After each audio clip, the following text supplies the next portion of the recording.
call. The number to call is 434-658-1220. All right, caller, who do we have on the line? Hello, this is feminist human rights activist Anita Sarkeesian. And I think, we're at a very solemn time, and I've been watching a lot of your viewers really disrespecting the accounts of many of these women.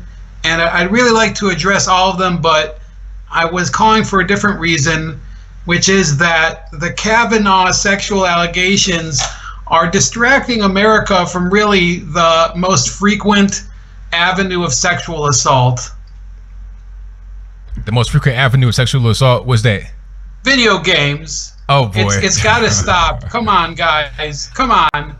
And you guys are so distracted now. I mean, remember, I mean, the Supreme Court is important, but, Battlefield 5 or whatever, the game, you guys have to come out and buy it and support real games that represent real women during real wars. So in World War II or whatever Battlefield 5 is, happening, you had women that had prosthetic arms and were strong as men. Does that seem realistic to you?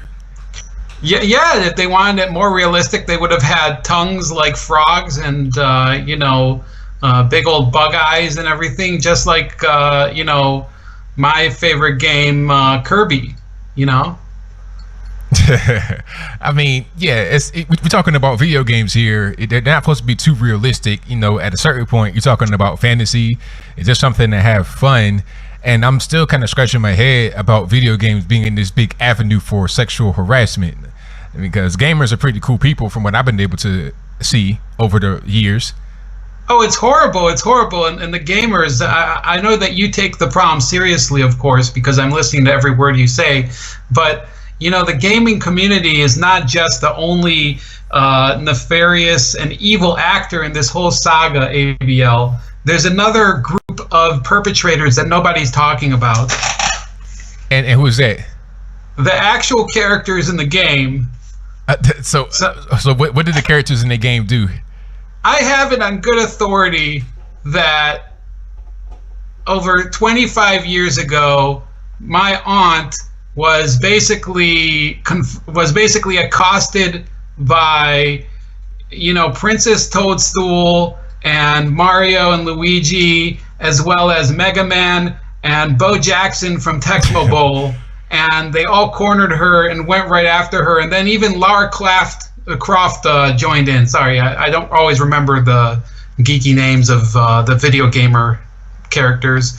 And, afterward, she was so traumatized that she couldn't talk about it until a special taped interview available with each purchase of Battlefield 5 on Xbox. So wait a minute. So they corner her? Did they jump out the screen and come to life like Toy Story or something like that? Is that what happened? I'm not really understanding how they actually cornered her. Did this happen in real life? Yes, it happened, and apparently it hurt everywhere the morning after.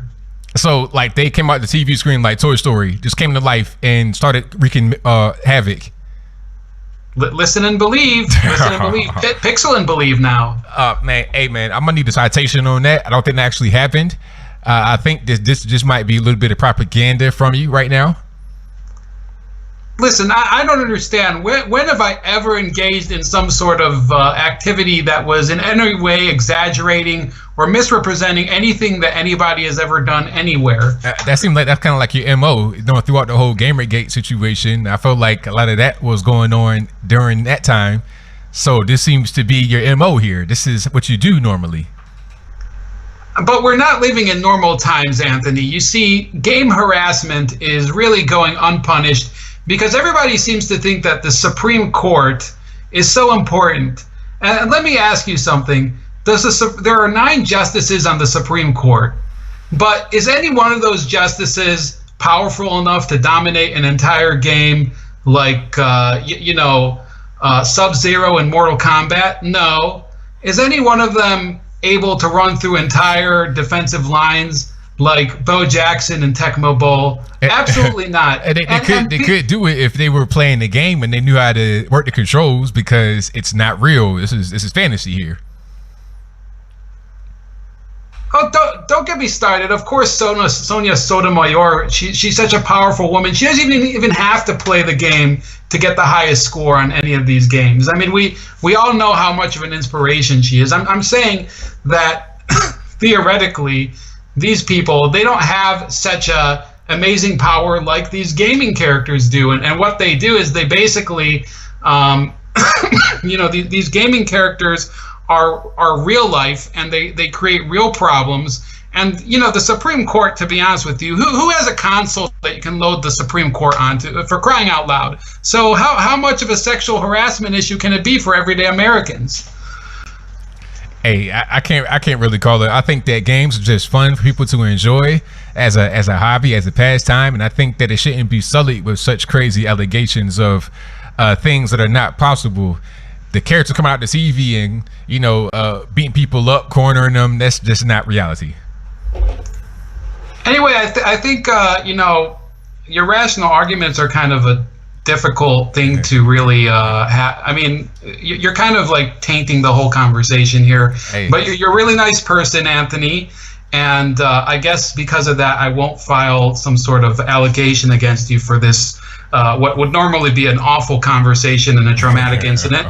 So let me please say I'm still raising 400,000 euro for my Discord server. Oh boy. And you can also reach me at Bold Like a Leopard on YouTube. And also, I guess, feminist frequency, everybody.